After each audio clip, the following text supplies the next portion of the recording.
largest clearly not. glass ceiling. That's right. Somebody has nicely We have another one. tonight. No matter what Trump's treatment She's of women, going to be watching the election results, and you said they hopefully were will stick bothered around with by us his as we treatment of bring you women. those results right 28%? here on Not CBSN. so much. Stick around so much. So let's bring in our panel of political analysts and strategists. Liz Smith is a Democratic strategist. She welcome her back to the table. And Jay Hogan Gidley is a Republican strategist. Why are you laughing? You've been here for hours and hours. Throw the J in. That always makes me laugh. Anyway. It's what it says on your business card. That's true. Mama would be proud. Mama would be happy, Mama right? would be very happy. What do you guys make of those two numbers there? Clearly, people have really strong feelings about Hillary Clinton's email server. I mean, we knew that the Trump number with women was not going to be good, but the email server one, is that surprising to you? Not really. No? I mean, think about how much of this news cycle that it dominated for over the last 18 months. And, you know, I think we were joking before that if you did a word cloud about Hillary Clinton, and if you asked, and the biggest cloud there that would show up would probably be emails. And we know that that is an issue that from day one till, you know, day whatever it is now has dogged her throughout this campaign, and it was the biggest driver of why people are very skeptical about her honesty. You know, one word we haven't mentioned throughout the coverage today, Russia. Mm-hmm.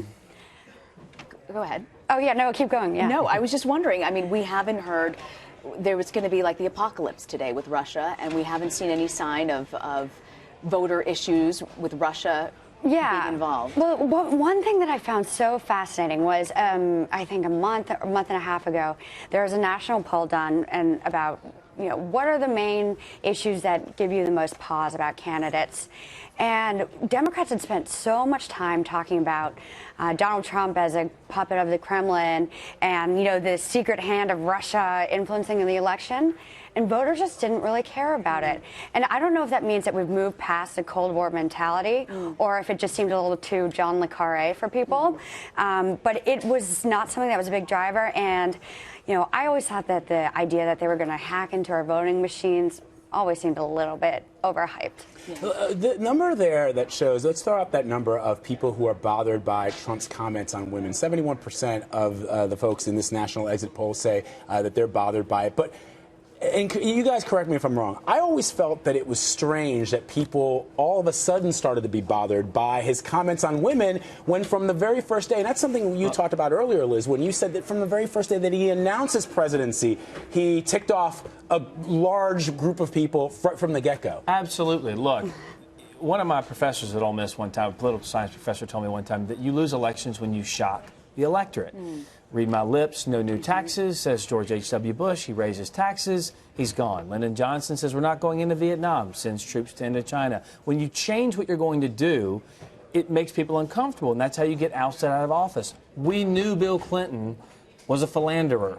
When he gets caught doing it in the Oval Office, nobody cares because it was something we already knew. The same kind of applies here to Donald Trump. You knew that's how he was. I don't think a lot of people were really shocked by it. The difference here was that you had it on tape. So I think there was a more visceral reaction early on.